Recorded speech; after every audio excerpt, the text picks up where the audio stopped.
에스더는 죽으면 죽으리라는 마음으로 금식하며 기도하기 시작했습니다. 에스더의 기도는 죽음에 대한 두려움 그리고 미래에 대한 두려움을 극복했습니다. 예수님도 겟세마네 동산에서 절망과 슬픔, 두려움과 씨름하며 기도하셨습니다. 죽음에 대한 두려움으로 흔들리고 있는 자신의 마음이 하나님의 뜻과 하나가 되기 위한 영적인 사투가 겟세마네 동산에서의 기도였습니다. 에스더에게 필요한 시간은 사흘이었습니다. 이 3일이라는 시간은 신학적으로 매우 중요한 상징적 의미를 가지고 있습니다. 3일은 예수님이 나를 위해 죽으시고 다시 살아나시는 데 걸린 시간입니다. 기도의 능력은 나 자신이 예수님을 통해서 새로워진 후에 내 삶 가운데, 내 마음 가운데 예수님이 다시 살아나신 후에 기도의 능력이 나타난다는 것입니다. 기도는 나의 마음이 하나님의 뜻과 하나가 되어질 때까지 기다리는 과정입니다. 에스더는 기도를 통해서 유다 민족과 자신을 향한 하나님의 계획을 볼 수 있었습니다. 그래서 그는 담대한 마음으로 왕 앞에 나아갈 수 있었습니다. 5장을 보면 아하수에로 왕이 에스더를 반갑게 맞이합니다. 저는 에스더를 대하는 이 아하수에로 왕을 보면서 사람 참 안 변한다는 생각이 들었습니다. 이 5장 3절을 보면 왕은 에스더에게 이런 말을 하고 있어요. 그대의 소원이 무엇이냐? 나라의 절반이라도 주겠다. 그렇게 말하고 있습니다. 여러분 기억하시잖아요. 흥분해서 왕비를 폐위시켰고 흥분해서 그리스와의 전쟁에서 패했고 흥분해서 하만이라고 하는 사람을 높은 관직에 등용했습니다. 이제는 흥분해서 나라의 절반을 준다고 말하고 있습니다.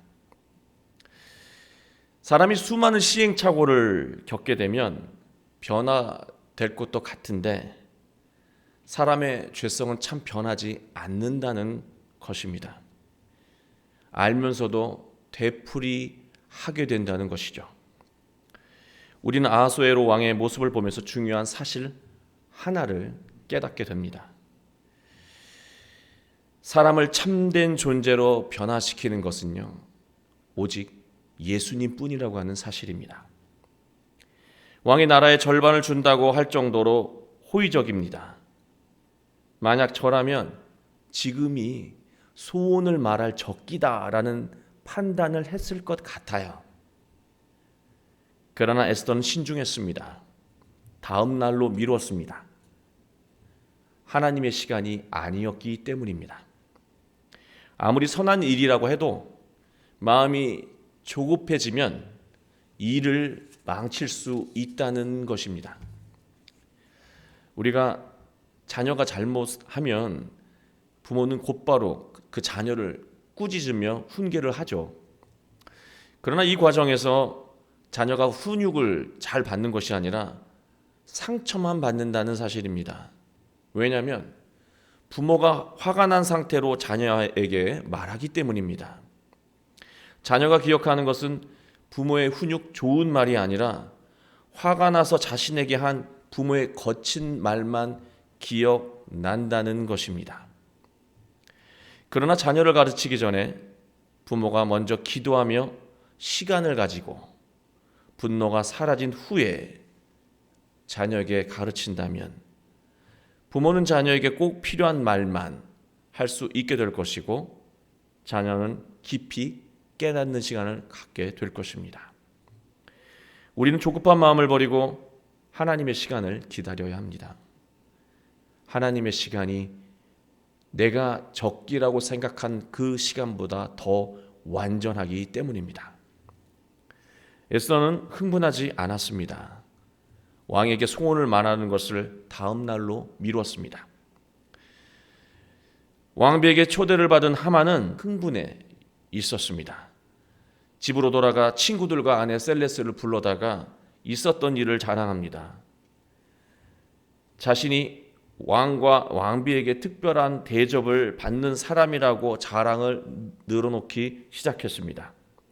5장 13절을 보면 이렇게 나는 너무 행복하고 왕 앞에 존귀한 자라고 자랑을 하는데요, 마음에 만족이 없다고 고백하고 있어요. 왜 하만이 그랬을까요? 자신에게 절을 하지 않는 모르드게가 떠올랐기 때문입니다. 하만의 삶을 보면서 깨닫게 되는 것이 있습니다. 아무리 좋은 환경에 살아도 마음에 미움이 가득하면 사람은 행복할 수가 없다는 것입니다. 미움의 감정이라고 하는 것이 심각한 것은요, 하루 종일 자신의 마음을 파괴하기 때문입니다. 미움의 감정은 무모한 짓을 하게 만들어서 스스로 무너지게까지 만든다는 것입니다. 이 하만의 이 자랑 이야기를 들으면서, 그리고 이 하만이 속상하다는 이야기를 주위 사람이 들으면서 그에게 조언을 해주죠.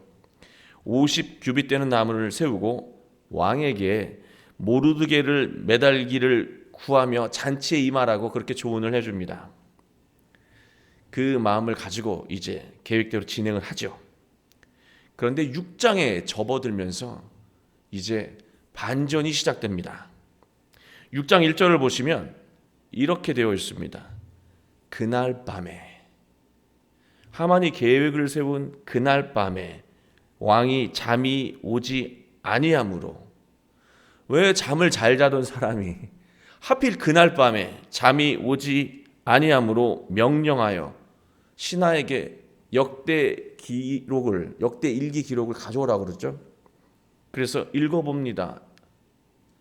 그러더니 그 내용이 또 하필 읽은 것이 어디를 읽었냐면, 영모를 꾸며서 자기를 죽이려 했을 때 모르드게가 자신을 구한 그 이야기 부분을 듣게 되는 거예요. 모르드게를 죽이려는 음모가 시작된 날, 왕이 왜 잠이 오지 않았을까? 또 역대기 그 수많은 이야기, 왕의 이야기들을, 궁중 이야기를 읽을 때 왜 하필 그 부분이 읽혀졌을까? 우연도 이런 우연이 없죠. 그렇습니다. 사람의 눈에는 늘 그게 우연이에요. 사람의 눈에는 일어나기 어려운 늘 기적이에요. 그러나 하나님의 시선으로 보면 이것은 필연이고 하나님의 계획이라고 하는 말씀입니다. 하나님은 우리를 위해서 작은 것 하나까지 치밀하게 계획하시고 진행하시는 분인 것을 우리는 기억해야 합니다.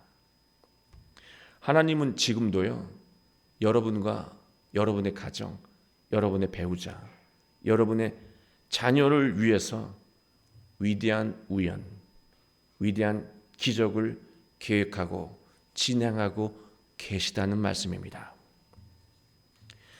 왕은 모르드게에게 존귀와 관작을 주었는지 신하에게 물었습니다. 그랬더니 신하들이 아무것도 준 것이 없습니다 라고 답을 하죠. 마침 하만이 뜰에서 장대를 세우고 있었습니다. 왕은 하만을 불렀습니다.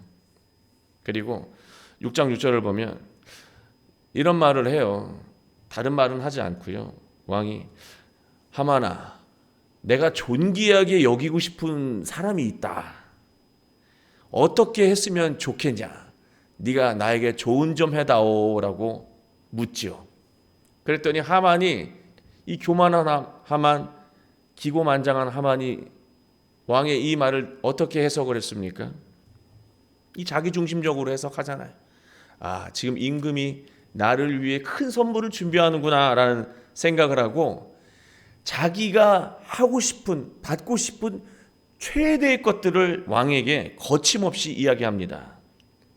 왕의 옷을 입히시고요, 임금님의 이 왕관을 씌우시고요, 임금님께서 타시는 이 귀한 말을 태우시고, 거기서 멈추지 않고요, 이 대로로 나아가서 백성들이 다 보는 앞에서 이 사람이 왕이 존귀하게 여기는 사람이고 왕이 존귀하게 여기면 이 사람처럼 대접받는다라고 하는 그런 선포를 하시죠 라고 그렇게 자기의 의견을 말합니다. 왕은 하만의 조언을 듣고 좋은 아이디어다 생각하고 그렇게 계획을 진행하는데요. 이렇게 얘기를 합니다. 그래, 알았다 하만아. 야, 내가 그렇게 해주고 싶은 사람이 모르드게인데 네가 모르드게에게 그렇게 말을 끌고 다니면서 그 앞에서 말을 끌고 다니면서 그렇게 해주거라라고 왕명을 받게 됩니다. 우리는 이러한 이야기 구조를요, 아이러니라고 말합니다. 하나님이 일하시는 방식이에요. 이 아이러니라고 하는 이 기법이 문학 작품에 사용되면 정의가 이렇습니다. 고도의 절제된 깨달음과 감동을 주는 문학적 방식이 아이러니라고 하는 거예요. 하나님의 방식은요, 반전이 있습니다. 우리가 보지 못하는 놀라운 반전이 있다는 거예요. 하나님은 선한 결과만 우리에게 주는 것이 아니라 우리에게 깊은 교훈과 감동을 함께 주시는 방식을 택하신다는 것입니다. 그러니 지금 우리가 당장의 어려운 상황에 있다고 해서 무너져서는 안 되는 거예요.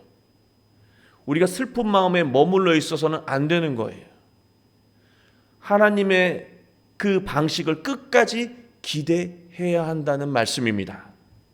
하나님은 우리의 인생 속에, 우리의 자녀의 인생 속에, 우리의 가정에 놀라운 반전을 이루신다는 것을 꼭 기억하시고 그 반전의 은혜를 누리시는 여러분이 되길 축원합니다. 저는 오늘 이 말씀을 보면서 정말 소름이 돋더라고요. 이 내용 다 아는 내용 아닙니까? 우리는 늘 앞부분까지만 보고 하나님, 오늘도 하나님의 계획은 없군요라고 단정을 하는데요. 아니요. 우연? 그런 일이 일어나겠어? 하나님은 여러분 한 분을 위해서 위대한 우연, 위대한 기적을 준비하고 계시다는 것을 기억하시고 오늘도 하나님의 그 놀라운 계획을 기대하며 기쁘고 감동적인 삶을 살아가는 여러분이 되시길 주 예수 그리스도의 이름으로 축원합니다. 기도하겠습니다.